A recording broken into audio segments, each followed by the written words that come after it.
Alrighty guys, this is gonna be the second update for the 70 Mustang. I mean, there's really nothing to talk about the 2014 at this point. But the fuel tank actually ended up coming in sooner than I expected. It was supposed to come here on Tuesday, it got here yesterday. Now let's open up the trunk.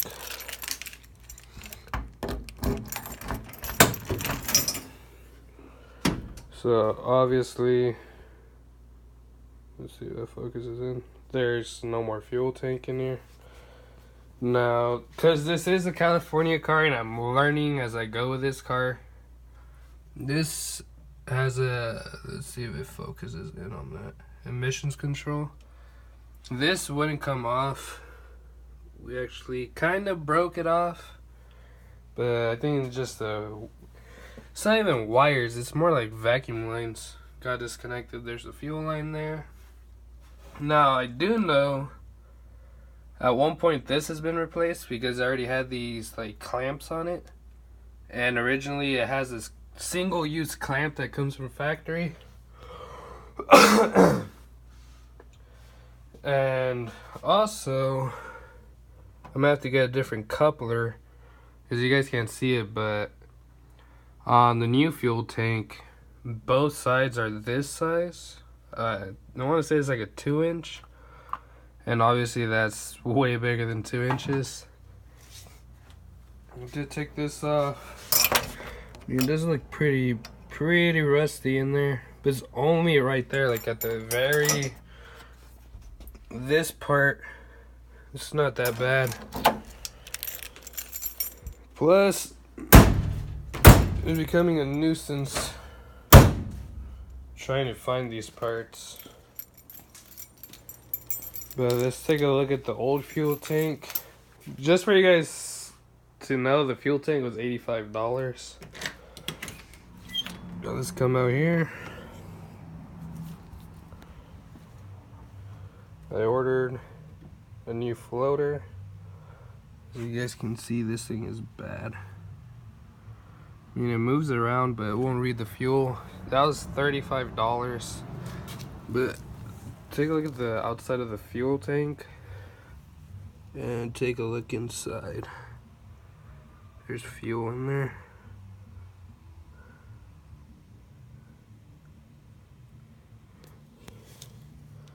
Now, here I'm probably gonna have to remove that. Whatever that is.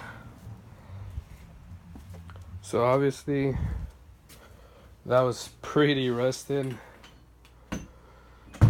which is probably why my car wanted to start turning off on me, which is probably all that. So I'm gonna have to clean out the carburetor, which isn't really that bad. Tomorrow morning I am gonna paint these black because right now they don't even have a color anymore. So I just want to give it some color. Tomorrow I'm doing the shocks and struts. I might paint this again blue. Just get another sticker and just mask that off. But it's so funny though, because the rear shocks on my 2014 Mustang are pretty straightforward.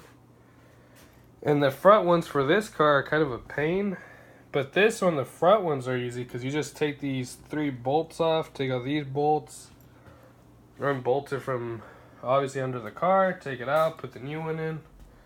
But on this one I have to take out the whole rear seat, and I never done it before, so it's kind of challenging considering it's my first time. But it should be good to go. Hopefully my fuel gauge will start working, and also my speedometer is off because when I'm driving it tends to bounce around everywhere, like I said. But hopefully once I finish that, we rebuild the radiator. Even in the last video I said carburetor, but I meant radiator. And these belts, obviously I've seen better days.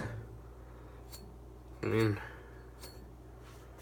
the AC compressor needs to be replaced. But slowly but surely, guys, it's coming together.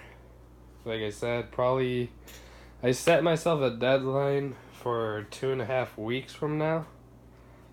So even if I have to put another $1,000 into this, I'll put the other $1,000 into this.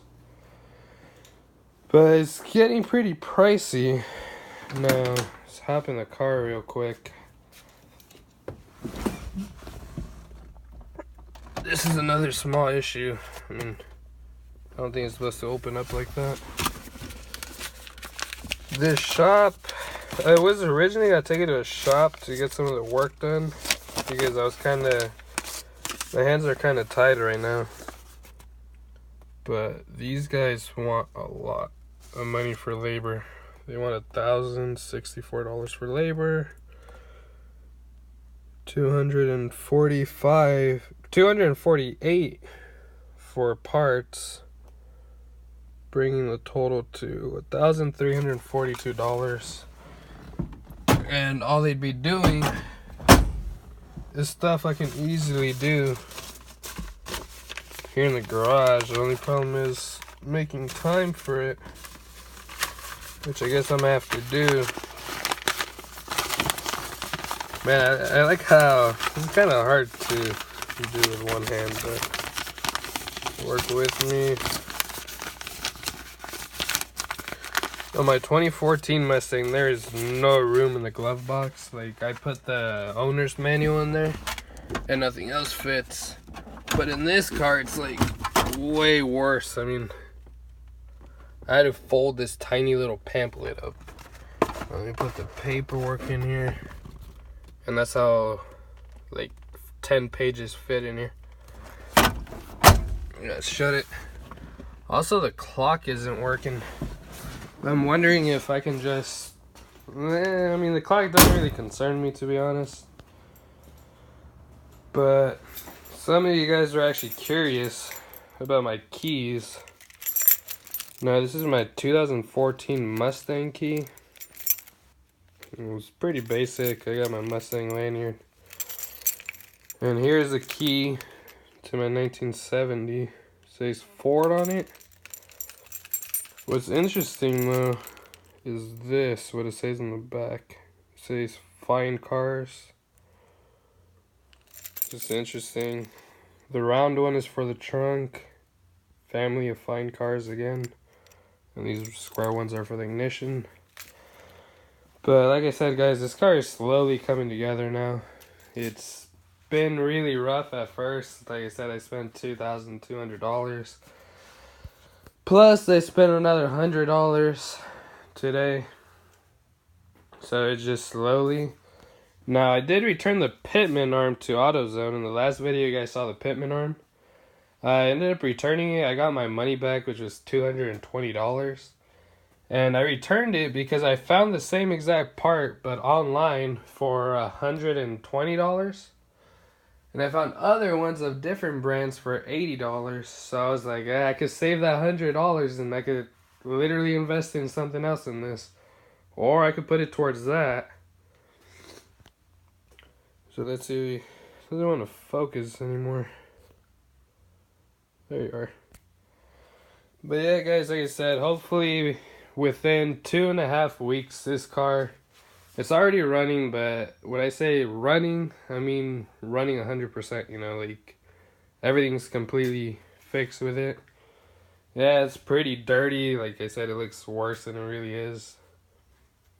But anyways, guys, that's the second update so far. I'll probably do another one tomorrow. But I hope you guys are having a nice weekend.